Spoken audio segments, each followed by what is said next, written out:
وما أرسلناك إلا رحمة للعالمين. Assalamualaikum. Bismillahirrahmanirrahim. Assalamualaikum warahmatullahi wabarakatuh. Alhamdulillah, wassalulillah, wala hawla wala quwata illa billah, salatu wassalamu ala rasulillah wa ala alihi wa sahbihi wa mawala. Wa nifidin azani Allah ayyakum, alhamdulillah, bersyukur pada Allah subhanahu wa ta'ala yang masih berikan nikmat kepada kita sehingga kita bisa melanjutkan materi kita, yaitu fikih pernikahan. Kali lagi saya mengingatkan bahasanya fikih pernikahan ini penting untuk yang belum nikah sebagai bekal pernikahan, untuk yang sudah nikah sebagai bahan koreksi, apakah sudah berjalan di atas aturan atau fikih yang benar. Kalau belum ya nanti kita perbaikin. Artinya kita tuh kembali kepada diri kita.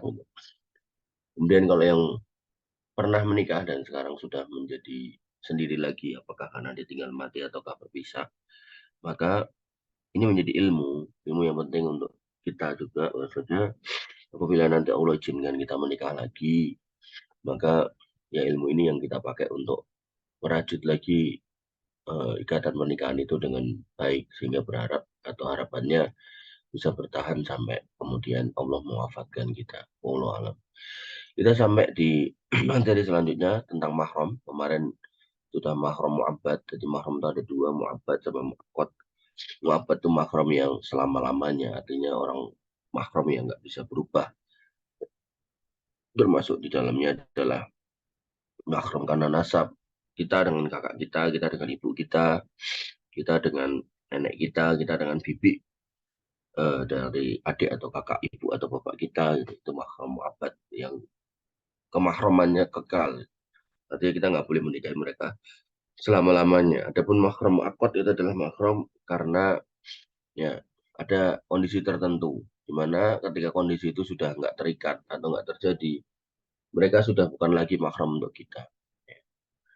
Contohnya atau termasuk diantaranya yang pertama yaitu mengumpulkan dua wanita yang bersaudara dalam satu pernikahan. Artinya ketika kita punya istri kita punya adik perempuan gitu kan, maka si adik perempuan ini menjadi mahram buat kita, nggak boleh kita nikahi. Mahram tadinya nggak boleh kita nikahi. Ya, selama kapan? Selama kakaknya jadi istri kita. Kalau kakaknya sudah tidak jadi istri kita karena meninggal atau karena terpisah atau cerai gitu kan, maka kita bisa menikahi adiknya. Ya, para ulama telah sepakat atas haramnya mengumpulkan dua wanita yang bersaudara dalam satu pernikahan. Ya, Allah Subhanahu wa taala berfirman, "Wa antasma'u bainal ukhtaini illa ma qad salaf." Dan diharamkan bagi kalian untuk mengumpulkan dua saudara perempuan kecuali yang telah terjadi pada masa lalu. Artinya yang dulu-dulu sudah terjadi ya sudah. Tapi ini maksudnya pada masa jahiliyah ya. Jadi kalau yang sekarang ya nggak boleh gitu. Innallaha kana ghafurur rahim. Sesungguhnya Allah itu Maha Pengampun lagi Maha Penyayang itu. Al-Hafidz Ibnu Hajar Al-Asqalani berkata, menikahi wanita kakak beradik sekaligus adalah haram secara ijma. Artinya ulama nggak ada yang berselisih paham tentang ini gitu.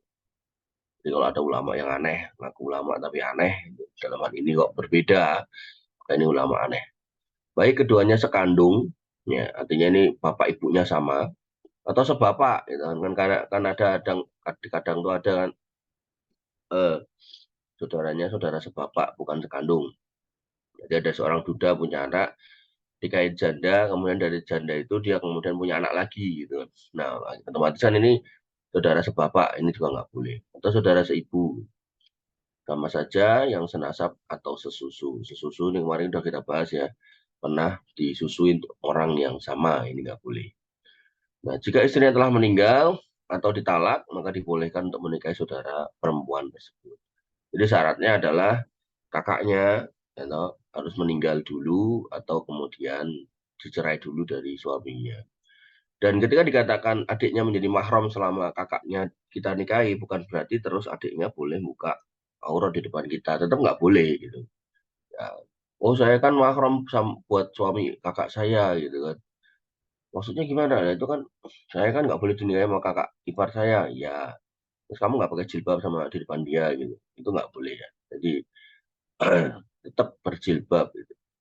Kalau yang mahram abad kemarin boleh kita nggak jilbaban, tapi tetap menutup aurat, artinya aurat-aurat yang krusial, aurat-aurat yang penting itu ya, ya nggak boleh dibuka. Kemarin udah saya bilang ya nggak boleh pakai pakai apa namanya celana dalam aja, atau mungkin kalau keluar kamar mandi jangan pakai handuk aja di depan mahram abad gitu kan. Karena setan itu pintar dan faktanya banyak kasus sekarang itu terjadi perzinahan di antara mahram abad itu. Kemudian yang kedua, mengumpulkan wanita dengan bibinya dalam satu pernikahan. Kalau tadi kakak beradik, nah ini dengan bibinya. Bibi di sini maksudnya adalah bibi yang merupakan mahram mu'abbad. Maksudnya adik atau kakak dari bapak atau ibu kita. Jadi bapak kita punya adik perempuan atau kakak perempuan, ya nggak boleh. Atau ibu kita punya kakak perempuan atau adik perempuan, nggak boleh. Nah, itu yang kemarin mu'abbad. Nah, yang sekarang, kita udah nikahi seorang wanita, kok kemudian dia punya bibi dari adik atau kakak ibunya, adik atau kakak bapaknya. Nah, ini nggak boleh. Oh ya ada orang kok senang sama bibinya, ya ada aja. Bisa jadi mungkin ponakannya, apa bibinya lebih cantik dari ponakannya, ya bisa jadi gitu kan namanya. Makanya apa ya istilahnya? Ini kalau pendapat saya ya, ketika ketika eh, Anda sebagai perempuan itu kan, kemudian melihat modelan suami Anda itu eh, gampang seneng sama orang gitu kan, maka dilihat aja gitu loh. Keluarga Anda ini termasuk orang-orang yang cantik-cantik apa enggak gitu. Kalau emang iya gitu kan, ya sebaiknya interaksi dengan mereka itu dikurangi gitu. Karena ya, pasti akan ada gesekan-gesekan yang enggak diinginkan gitu. Si suami ini bahaya gitu kalau sampai seneng sama keluarga-keluarga kita. Kalau seneng sama wanita lain yang jauh malah gampang. Selain suruh nikah aja kan nikahnya bisa sampai 4 kali. Tapi kalau sama adik kita, sama bibi kita, gitu. Dan ini kadang wanita itu ngeremehin gitu loh. Ini si suamimu mana? Gitu. Kok nggak diajak? Gitu. Di rumah sama siapa? Sama adikku. Gitu. Kadang ngeremehin gitu. Kayaknya lama-lama setan ya goda gitu. Nah, akhirnya terjadi yang tidak diinginkan. Para ulama telah bersepakat atas haramnya mengulang wanita dengan bibinya dalam satu pernikahan, baik bibi itu hakiki sebenarnya maupun majazi, seperti saudara perempuan kakek dari bapak. Jadi mbah apa ya namanya? Kita punya kakek gitu kan, terus dia punya saudara perempuan gitu kan. Jauh nih malah ke atas nih, ke atas jauh. Kemudian suara perempuan kakek dari ibu gitu. Kita punya ibu, nah, kemudian ibu kita punya bapak gitu kan. Nah, di bapak dari ibu kita itu punya saudara perempuan, balik gitu, jauh lagi ke atas. Saudara perempuan nenek dari bapak, saudara perempuan nenek dari ibu dan seterusnya ke atas, malah ke atas itu. Ya, padahal yang dekat aja nggak boleh, apalagi yang ke atas. Maaf, yang ke atas saja nggak boleh, apalagi yang dekat itu logikanya kan. Abu Hurairah radhiyallahu anhu berkata, Rasulullah SAW bersabda, la yajma'u bainal mar'ati wa ammatiha. Gak boleh dikumpulkan antara wanita dengan bibinya, gitu, ammahnya, bibi dari pihak bapak, gitu. Wala bainal mar'ati wa kholatiha, dan tidak boleh dikumpulkan wanita dengan kholahnya, bibi dari pihak ibu. Jika istri telah meninggal dunia atau ditalak, maka dibolehkan untuk menikahi bibinya. Ya, jadi di atas, sama kayak di atas. Kalau meninggal dunia, ditalak boleh menikahi saudara perempuannya. Kalau ini belum menikahi bibinya.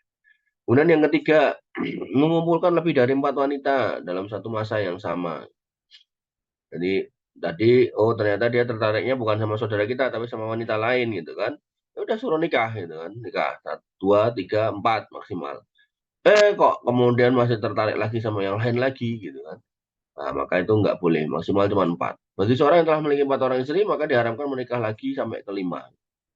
Hal ini sebagaimana firman Allah Subhanahu wa taala, "Fankihu ma taba lakum minan nisa masna wa sulasa wa ruba." Maka nikahilah wanita itu ya, yang kalian senangi 2, 3, dan 4. Ibnu Umar radhiyallahu anhu mengatakan anna Ghailan ibni Salamah as-Saqafi, maksudnya Ghailan bin Salamah as-Saqafi aslama walahu asr niswah. Dia pernah masuk Islam dan dia punya 10 istri. Fil jahiliyah, sebelum masuk Islam dalam masa jahiliyah. Fa aslamna ma'ahu Aslam namahu, kemudian mereka masuk Islam juga bersama dengan Ghailan bin Salamah As-Saqafi. Amarahu Nabi SAW ayyadakhayyar. Kemudian dia diperintahkan Nabi SAW untuk milih arba'an minhunna, 4. Nah, artinya yang 6 suruh nyerai gitu kan. Ini menunjukkan bahasanya apa namanya, selain Nabi SAW dilarang menikah lebih dari 4, gitu. Disuruh cerai. Kemudian yang keempat, wanita yang telah bersuami. Silakan kalau ada pertanyaan boleh dikirim kolom chat sambil saya lanjutkan materinya. Yang keempat, wanita yang telah bersuami hingga ia ditalak atau ditinggal oleh suaminya dan telah habis masa iddahnya. Ya, jadi ketika ada ya orang wanita yang mungkin kita seneng gitu kan, kok ternyata dia udah punya suami, maka harus mundur jauh-jauh. Jangan deket-deket, jangan main api gitu, nggak boleh. Gitu. Sampai kapan? Sampai dia berpisah dari suaminya. Loh kalau gitu tak komori aja biar dicerai gitu. Itu ya nggak boleh gitu. Dan nanti ada larangan juga menjadi apa namanya orang-orang yang menyebabkan perceraian suatu keluarga. Ya nggak boleh itu. Maka ya biarkan aja. Oh kok kemudian dikabari dia janda, yang kabari siapa? Teman kita misalnya gitu. Ya, silakan kalau mau lanjutkan perjuangan.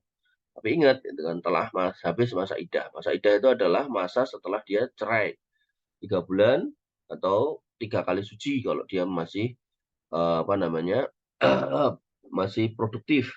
Tapi kalau kemudian cerai mati 4 bulan 10 hari. Ya. Padahal dan ya Allah wa yakum.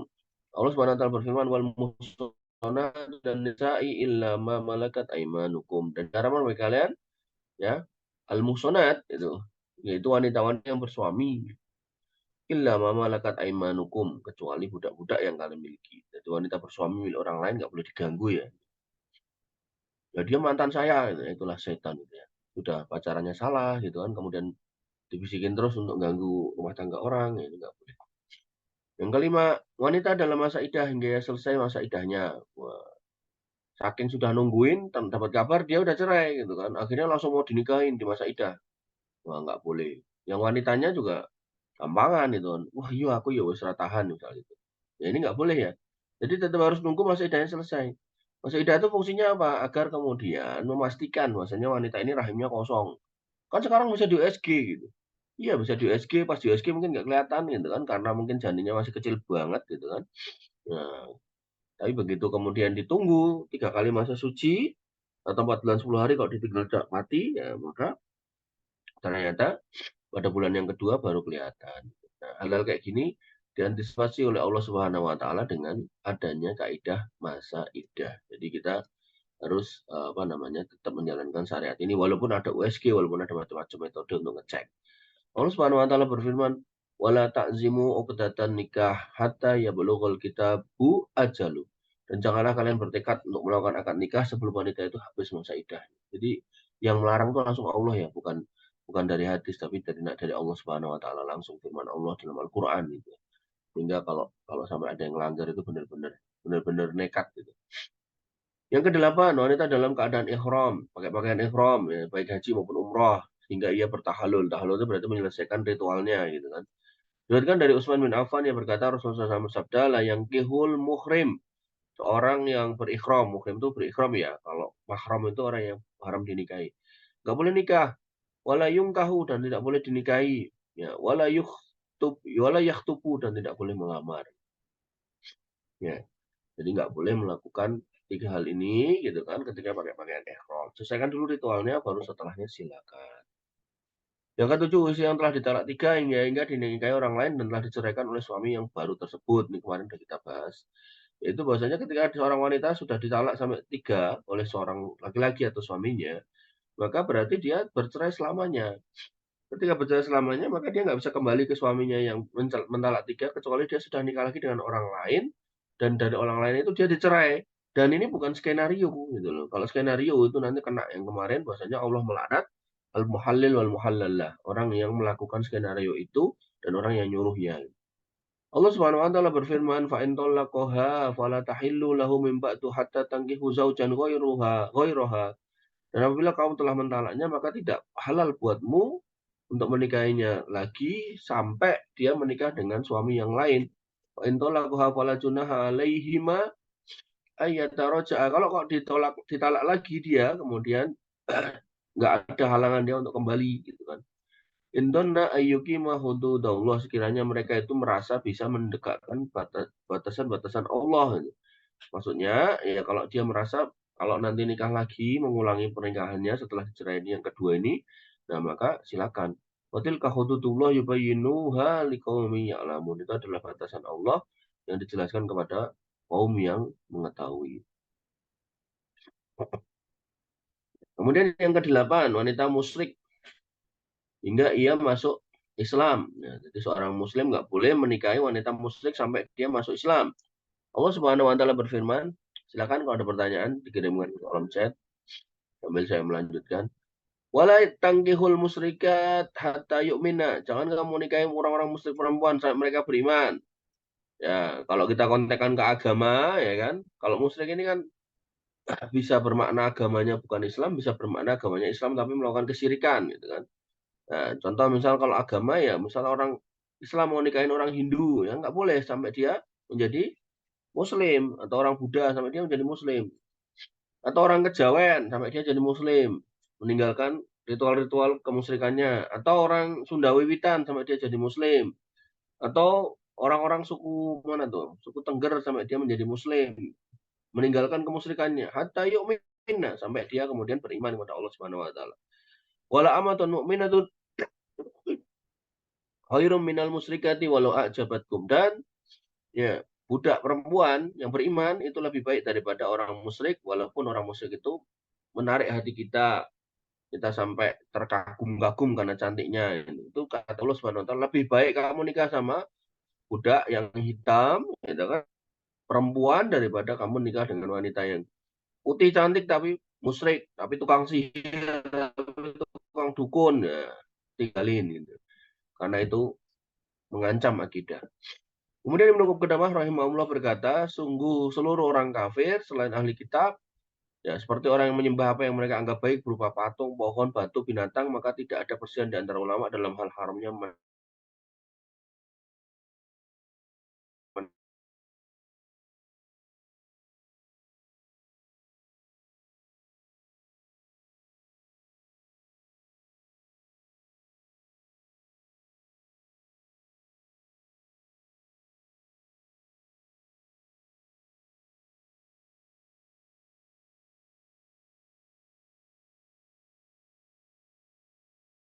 diharamkan untuk orang-orang. Nah, jika wanita berzina tersebut bertobat dengan taubatan nasuha, artinya dia benar-benar sudah baik, sudah meninggalkan masa lalunya, maka hilanglah sifat yang menjadikan haram dinikahi. Ya, artinya dia nggak boleh kemudian dihukumi sebagai pezina, berarti dia sudah tobat. Nah, maka kalau dia sudah bertobat, benar-benar bertobat, maka boleh dinikahi. Karena Rasulullah SAW bersabda, At-ta'ibu minad dammi kama la dambalau. Orang yang bertobat dari suatu perbuatan dosa, seperti orang yang nggak berbuat dosa.